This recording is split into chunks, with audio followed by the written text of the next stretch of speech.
Assalamualaikum warahmatullahi wabarakatuh. Sobat biologi yang berbahagia, di dalam mulut ada gigi. Selamat datang di praktikum histologi. Jaringan epitel, jaringan ikat. Semoga kalian tetap sehat dan semangat. Baik, hari ini kita akan melanjutkan praktikum yang kedua, di mana sebelumnya teman-teman sudah praktek yang pertama, yaitu kaitannya dengan teknik mikroskopi dan pembuatan jaringan dari sel epitel mukosa mulut. Nah, hari ini kita akan praktikum yang kedua. Apa temanya atau acaranya? Yaitu pembuatan preparat hapus darah. Dari praktikum itu diharapkan mahasiswa dapat membuat preparat hapus darah. Kemudian yang kedua, mahasiswa dapat mengamati dan mengidentifikasi komponen sel darah. Dan yang ketiga, mahasiswa dapat mengetahui fungsi dari komponen sel-sel darah. Nah, apa saja yang perlu kita siapkan dalam praktikum hari ini? Jadi kita harus menyiapkan alat dan bahan untuk praktikum hari ini. Yang pertama, alat yang perlu disiapkan adalah jelas ya, mikroskop. Kemudian yang kedua adalah pen lancet. Ini digunakan nanti untuk menaruh lancet blood di dalamnya. Kemudian jelas yang kedua adalah blood lancet ini. Dan pastikan blood lancetnya ini adalah baru, belum pernah dipakai karena untuk menghindari infeksi gitu ya. Kemudian teman-teman juga harus menyiapkan objek gelas. Ini jumlahnya 2 ya. Yang pertama adalah untuk menaruh darahnya, kemudian yang kedua adalah untuk menghapus darahnya.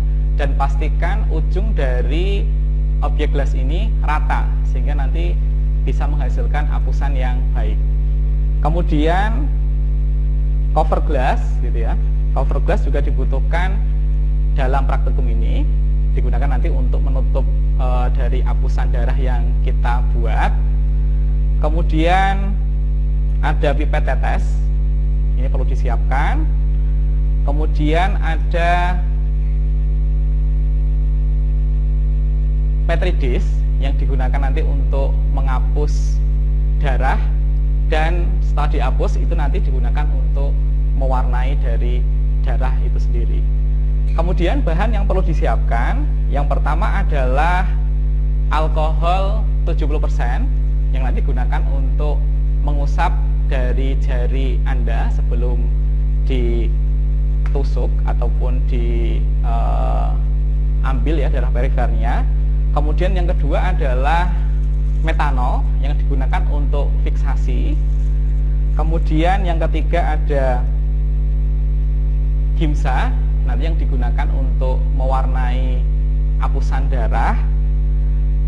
Kemudian juga aquades gitu ya. Aquades ini digunakan nanti untuk mencuci dari darah yang kita buat.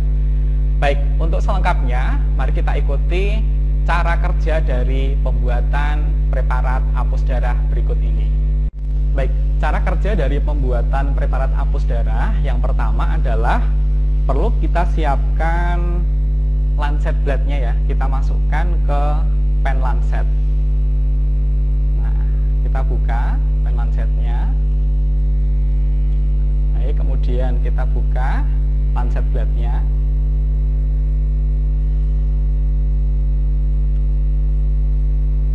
Baik, kemudian dimasukkan ke dalam pen lancetnya.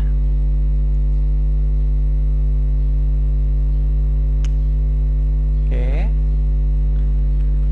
Kemudian setelah itu ditutup pen lancetnya. Baik. Kemudian bagian ujungnya ini ditarik. Kita cek dulu apakah bisa sampai kita pencet itu keluar suara klek gitu ya. Oke, jadi ini sudah bisa digunakan. Kemudian langkah yang kedua, kita perlu siapkan tisu ataupun kapas. Kemudian yang kita basahi menggunakan alkohol 70%. Digunakan nanti untuk mengusap bagian dari ujung jari yang mau kita tusuk. Oke. Baik, kalau sudah, kita pilih bagian ujung jari yang memiliki kulit paling tipis ya yang bisa digunakan itu adalah pada bagian jari manis. Baik, sebelumnya kita pijit-pijit dulu gitu ya, supaya darahnya bisa mengalir ke bagian ujung. Baik, setelah itu kita usap sekali lagi gitu ya. Nah, kemudian kita tusuk menggunakan lancet pen di bagian ujung jari manis.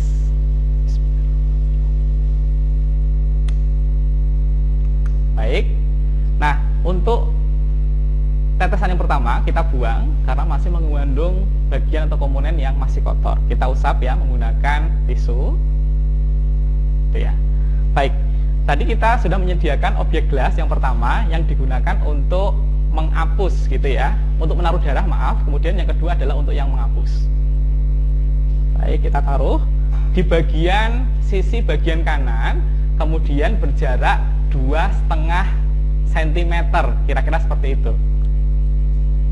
Baik, kita taruh di sini.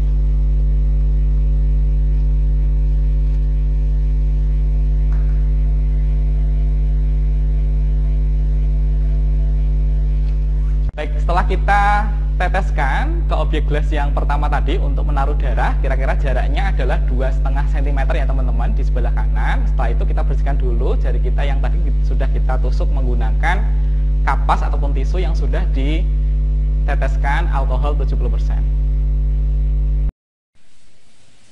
Baik, setelah darah dari perifer tadi diteteskan pada objek gelas yang pertama di sebelah kiri dengan jarak 2,5 cm, kemudian objek gelas yang kedua kita posisikan tegak di sebelah kiri, kemudian baru kita miringkan sekitar 45 derajat. Oke, kemudian kita geser ke kanan ya, supaya darah ini membentuk bagian yang rata. Setelah itu kita dorong ke depan secara cepat. Kemudian langkah selanjutnya kita biarkan darah ini supaya agak mengering gitu ya. Setelah itu nanti kita amati di bawah mikroskop dengan tujuan kita melihat preparat hapus darah sebelum diwarnai menggunakan pewarna gimsa. Baik, setelah hapus darah yang tadi kita buat itu kering gitu ya, sebelum difiksasi menggunakan metanol, kita amati di bawah mikroskop dulu dengan tujuan nanti untuk membandingkan preparat hapus darah sebelum diwarnai dan setelah diwarnai. Baik, kita taruh preparat ini di meja preparat di mikroskop, lakukan fiksasi menggunakan larutan metanol. Langkah selanjutnya, setelah teman-teman mengamati preparat hapus darah yang sebelum diwarnai di bawah mikroskop, kemudian kita ambil preparat itu lagi, kita taruh di petri dish, kemudian kita fiksasi menggunakan larutan metanol, diratakan di bagian yang tadi ada preparat hapus darahnya. Jadi diteteskan sampai merata. Ya. Baik, difiksasi menggunakan larutan metanol kurang lebih selama 5 menit.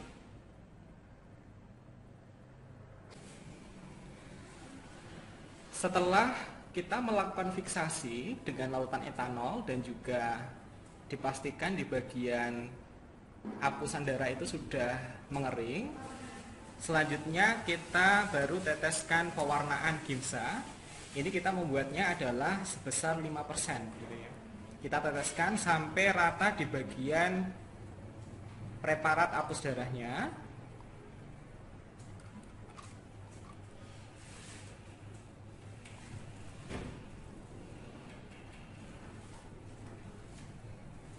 Baik, setelah ini kita tunggu selama 30 sampai 40 menit sehingga dipastikan pewarna gimsa itu bisa melekat dan juga bisa menempel di preparat hapus darah.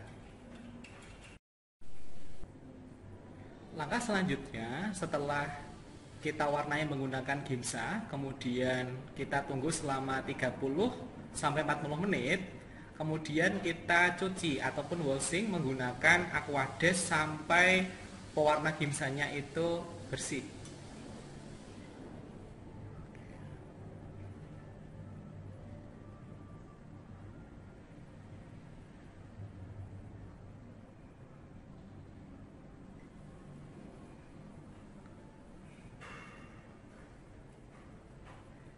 Baik, selanjutnya kita amati di bawah mikroskop. Ini adalah preparat yang sudah diwarnai menggunakan gimsa. Kemudian nanti hasilnya yang terakhir kita bandingkan antara preparat yang tadi sebelum diwarnai dengan yang setelah diwarnai, untuk nanti kita mengamati komponen-komponen penyusun darahnya dan nanti kita bandingkan.